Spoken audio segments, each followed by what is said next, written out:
chill channel. Today, I'm going to do a video about my favorite topic, that is World War II. More specifically, I'm going to do a video. I tried to focus on people that did some good during the war, but also on people that judged the actions of themselves, in a reflective way. More specifically, the German soldiers, which to me is very interesting, and I sure hope you also find it interesting. I also hope it can make you sleepy or relaxed, since that is the purpose of these videos, obviously. But anyways, let's just get into it. But before I do that, I would like to remind you to like and subscribe if you want to. It does really mean a lot, especially for my really small YouTube channel, which I really want to make grow. How do you say it? English is not my native language, but I really want to see it grow during 2022. But in order for that to happen, I obviously have to be more consistent with uploading. But that is one of my goals that I set this year, and I plan to stick on it. So like and subscribe, and let's just get into the video. Alright, I have made this fact list, and let's just get into it with fact number 1. Wilhelm Hosenfeld, a German officer of the Wehrmacht, wrote in his diary on the 16th of June in 1943 the following words: "Countless Jews are killed today without any reason, any purpose, any thinking. Now all of the Jews of the ghetto have been killed. With these cruel genocides, we have lost the war already. Our regime does not deserve mercy." He wrote this after the last uprising in the ghetto of Warsaw. He condemned these actions, and it did not only remain by words. By rescuing 2 Jews, he had put his words into action, and later, in 2009, he was honored in Israel as just among people. So Wilhelm Hosenfeld, that's good that he saved 2 people.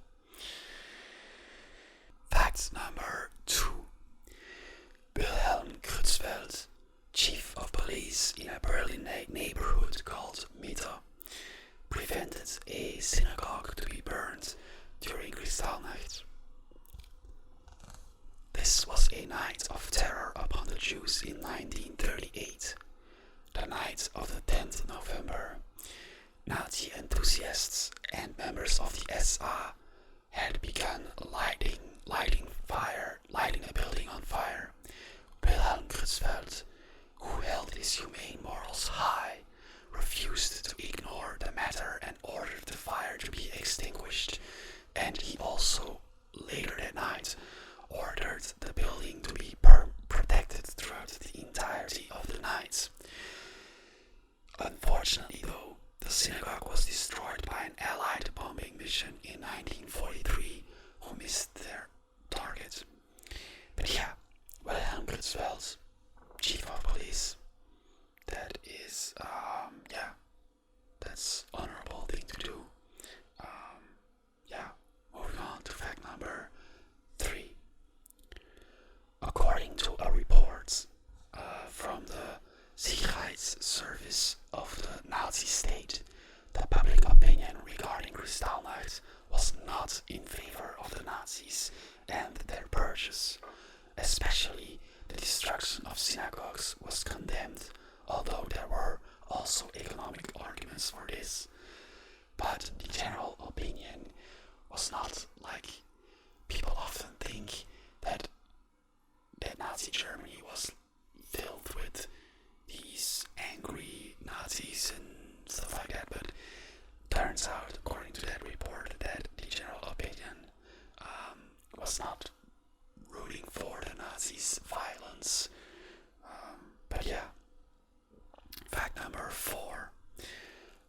Kristallnacht. It took another 3 years before the Jewish population became the victim of genocide in Nazi Germany. The first priority of the Nazi state was to exterminate the mentally and physically disabled. These people were called unnütze Esser, which translates to useless eater. There were Nazi propaganda slurs that claimed a disabled person cost the Nazi state 5.5 Reichsmark, and that 5.5 Reichsmark could feed an entire family for one day. With these kinds of propaganda, they tried to go through with their euthanasia program to eradicate the disabled from society. Between October 1939 and August 1941, 100,000 disabled persons got murdered by the Nazi state. Family members, however, of these people were told that they died because of pneumonia or other infections. The high mortality rate, however, caused a suspicion amongst religious circles, who began a protest movement against these actions. So obviously this fact is like a prelude to the following facts. Fact number 5. One of these protesters was Clemens von Galen, the bishop of Münster. He held his anti-euthanasia speech that got famous on the 3rd of August 1941. He condemned the regime for violating the 5th commandment, "Thou shalt not kill." He warned the people that the murder of disabled people could result in a murdering of any unproductive person in the future as well. He stated that if people would let this happen, if they would not condemn it, it could be possible that the Nazi state would murder elderly people, wounded soldiers, work unfit people, etc., etc., if they were not stopped. This speech was really bad PR for Adolf Hitler, and he needed the public opinion to be with him, since the Germans were now at war with the Soviet Union, whilst the killing of disabled people carried on in Eastern Europe after they conquered new area.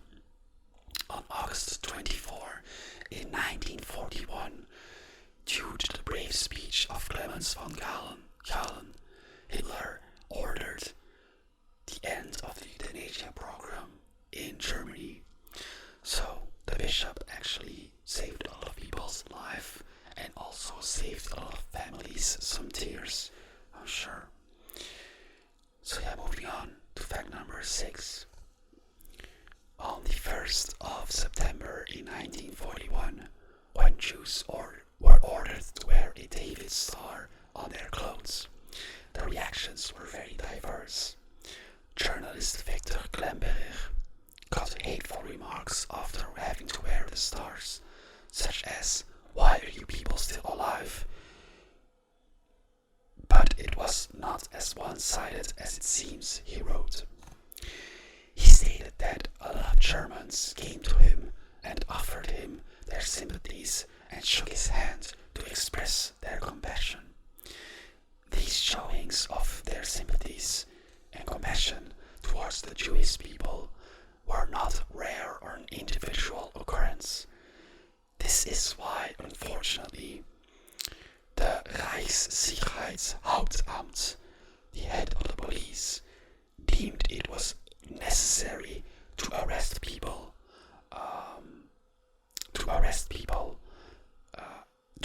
any person who expressed their sympathies with the Jewish people, and to even send them to concentration camps as well.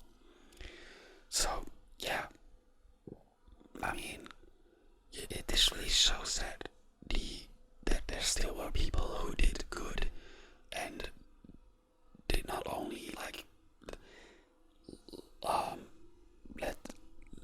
lead themselves by pure hatred, But yeah, unfortunately, the Hauptamt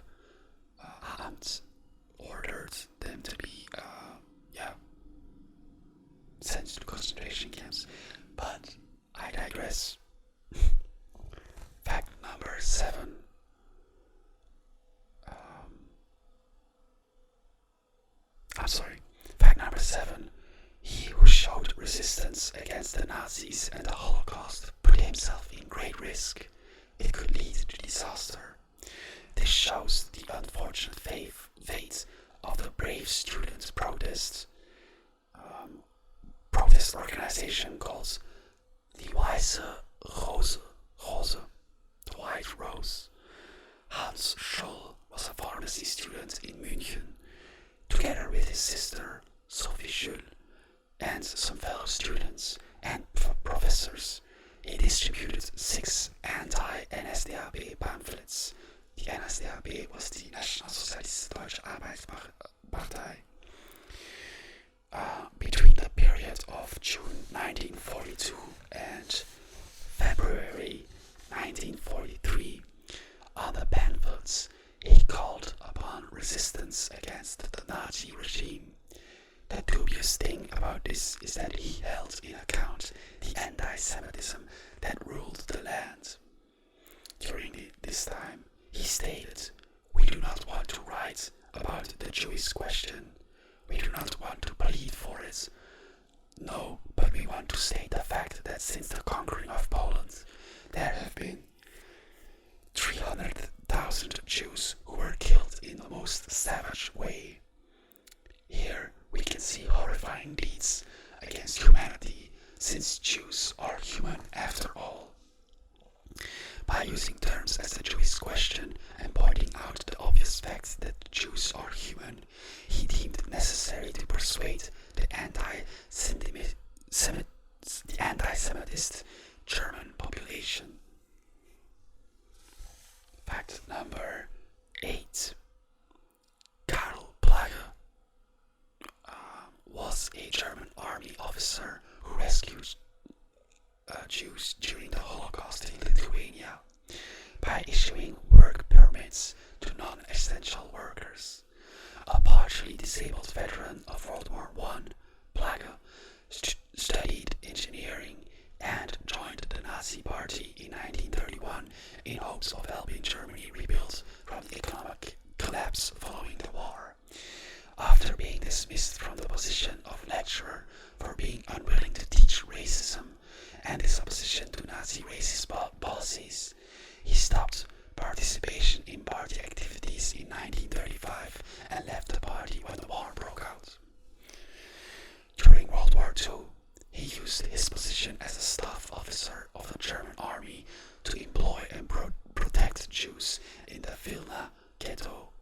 At first, Plage employed Jews who lived inside the ghetto, but when it was due to be terminated in September 1943, he set up the HKP 562 forced labor camp, where he saved many male Jews by issuing them official work permits on the false premise that their holders' skills were vital for the German war effort, and their wives and children by claiming they would work better if their families were alive. So definitely a hero. Fact number 9. Oskar Schindler, a more famous name, I'm sure, was a German industrialist and a member of the Nazi Party who is credited with saving the lives of 1,200 Jews during the Holocaust by employing them in his enamelware and a munitions factory in occupied Poland. He is the subject of the 1982 novel Schindler's Ark and its 1993 film adaptation. Woohoo, 1993, that's my birth year, yay. Anyway, Schindler's List, which reflected his life as an opportunist initially motivated by profit, who came to show extraordinary initiative, tenacity, courage and dedication to save the life of his Jewish employees. Moving on to fact number 10. German resistance to Nazism. German resistance to Nazism, included opposition by individual and groups in Germany to the Nazi regime between 1933 and 1945, most of which engaged in active resistance, including attempts to remove Hitler from power by assassination or by overthrowing his established regime. German resistance was not recognized as a collective united resistance movement during the height of Nazi Germany. The German resistance consisted of small, isolated groups that were unable to mobilize widespread political opposition. Individual attacks on Nazi authority, sabotage, and the successful disclosure of information regarding Nazi armaments factories to the Allies, as by the Austrian resistance group led by Heinrich Meyer, prevailed alongside this as well. One strategy was to persuade leaders of the Wehrmacht to stage a coup against the regime. The 1944 assassination attempt against Hitler was intended to trigger such a coup. And that's talking about Operation Valkyrie, I believe. Anyways, these were the facts. I really hope you enjoyed this video. If you did, leave a like, leave a subscribe, and I'll catch you guys in the next video.